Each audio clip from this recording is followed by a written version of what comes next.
bringing you the news and information you need from the people making a difference. This is Comcast Newsmakers.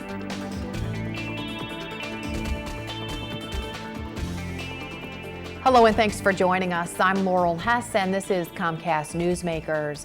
Our topic today is the University of Michigan-Dearborn. Here to discuss it with us is its Chancellor, Dr. Daniel Little. Thank you so much for joining us today. Laurel, it's great to be with you. So many exciting things to talk about. The University of Michigan-Dearborn right now is incredibly involved, really reaching out regionally into the community in so many ways. Tell me a little bit about what you call your Metropolitan Mission. Great. Well, the University of Michigan-Dearborn has been in existence for about 50 years. We look at ourselves as providing the excellence of the University of Michigan in service to the needs of metropolitan Detroit.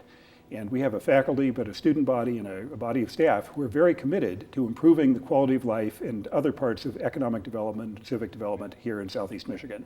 And you do that in a variety of ways, programs in all walks of life. I know one thing you're very involved in right now is working with Eleanor Jositis, who of course most people know her name from her involvement with Focus Hope, but you are involved with her through an organization called Detroit Renaissance and a plan called the Road to Renaissance. What is this? Exactly.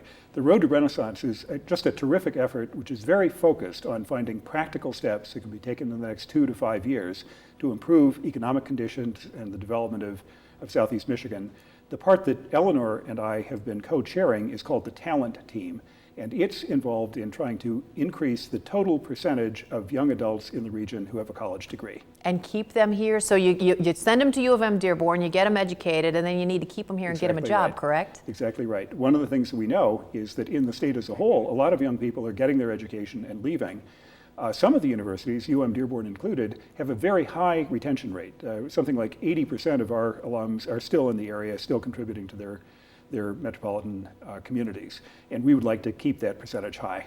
One of the ways that you are certainly enticing, encouraging folks to stay connected, to achieve, to stay in Michigan is through something called the Wired Grant. What is this? That's right. Well, the Wired Grant is a grant through the Department of Labor, which was, the application came forward from the Detroit Regional Chamber about 18 months ago. We were successful in gaining a $5 million grant to be spent over 3 years. A committee that I am co-chairing with another leader in the community has put together a plan for spending that $5 million in support of enhancing education, enhancing entrepreneurship, and enhancing economic development. Is that really, I hear so many people mentioning entrepreneurship. Could that really be the one avenue that helps to turn Michigan's economy around to create more entrepreneurs? Well, quite a few of the experts who talk about economic development believe that the big job growth that our state needs and can achieve is in small and medium businesses. So from that point of view, entrepreneurs are just absolutely essential. Reaching out into the community, into the region, has really been part of the fabric of your university for a long time. Why the added effort, the increase, and stepping it up now? We think that universities can be a tremendous asset for the development of a metropolitan region, but you really have to pay attention. The university really has to focus its efforts to be as good a partner as possible to the organizations and the leadership of the region. We're really trying to focus. Would you agree with another, if you will, sort of premonition that is out there right now, that Michigan residents need to start understanding the importance of higher education, of a 4-year degree? For sure, absolutely.